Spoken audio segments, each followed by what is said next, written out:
Eh, Somos libres porque Dios pagó un alto precio para nuestra libertad, pero Dios por su amor pagó ese alto precio porque el ser humano era incapaz de llegar a cubrir esa demanda tan alta que Dios tiene por el pecado. Y la demanda es altísima, ¿por qué? Porque la paga del pecado era la muerte. Entonces tendría que haber alguien que a un alto precio, su propia sangre, la derramara y volviera a vivir. Pero para eso, el candidato que cumpliera esos requisitos tendría que haber vivido una vida perfecta. Y eso lo hizo Jesús. Pagó un alto precio en la cruz con su sangre y con la resurrección quedó confirmado que la justicia de Dios quedó completamente pagada, satisfecha.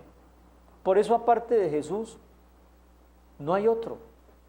Y ese es el mensaje del Evangelio, y es un mensaje gratis.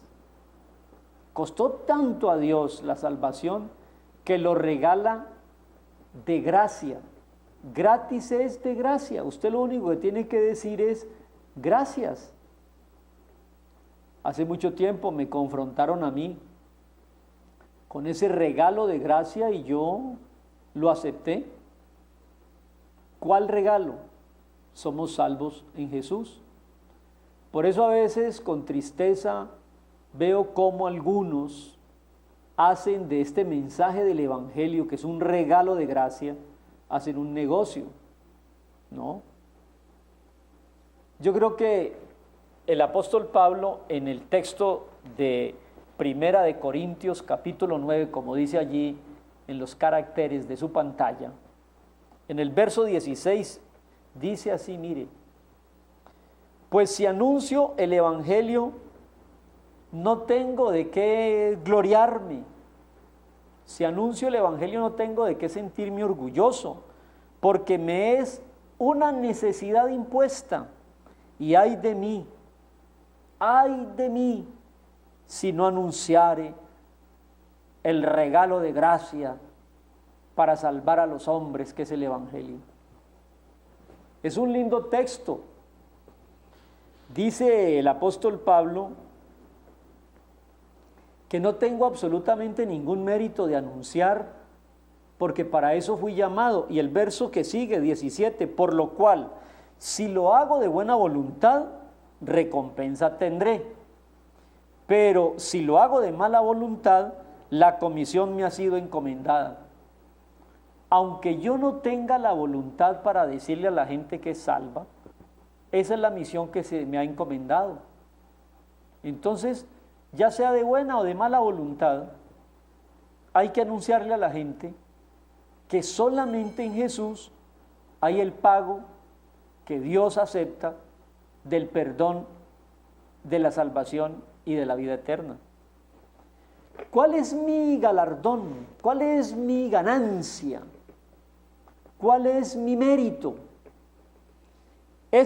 Que predicando el Evangelio, presente gratuitamente el Evangelio de Cristo para no abusar de mi derecho en el Evangelio. Eso es lo que dice Pablo. ¿Cuál es mi galardón? ¿Cuál es mi orgullo?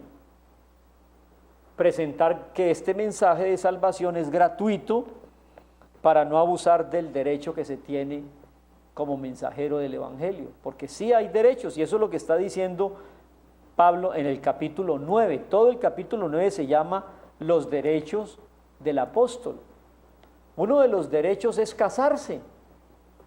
Y el apóstol Pablo no tenía una compañera porque había renunciado a ese derecho con tal de anunciar el Evangelio. Por eso es el gran misionero Pablo. Y hace 3 viajes misioneros esparciendo la semilla del Evangelio. Por eso en el capítulo 9 él recomienda a algunos que, bueno, si quieren estar totalmente entregados a la misión, pues no tengan una familia porque esto siempre coloca una carga añadida de responsabilidad. Pero miren, ese versículo 18 es bellísimo. ¿Cuál es mi galardón? Que predicando el Evangelio presente gratuitamente el Evangelio de Cristo. Yo no creo que ese Evangelio de la prosperidad, donde los miembros o asistentes o fieles, ¿no?, vayan y tengan que hacer aportes y aportes 1 y 2 y 3 veces durante un servicio, ¿no? Porque pasan, me han contado, ¿no?, personas muy serias, pasan la ofrenda, luego pasan el diezmo, luego pasan la semilla y luego otras contribuciones. Pues hombre, yo creo que aquí en el versículo 18 es muy claro. Por lo cual, siendo libre de todos, dice Pablo, me he hecho siervo de todos para ganar al mayor número. En la medida en que usted viva libre de esas ataduras y presente el Evangelio, en esa medida usted y yo estamos haciendo la obra de Dios. Y finalmente dice, me he identificado con todos para ganar a muchos para el Evangelio de Cristo. Que Dios nos dé la gracia de conocer este mensaje gratuito de Dios para la salvación a todo aquel que cree. Jesús dijo que regresaba, y si no lo hace en el transcurso de este día, mañana nos encontramos. Bendiciones, Dios le bendiga.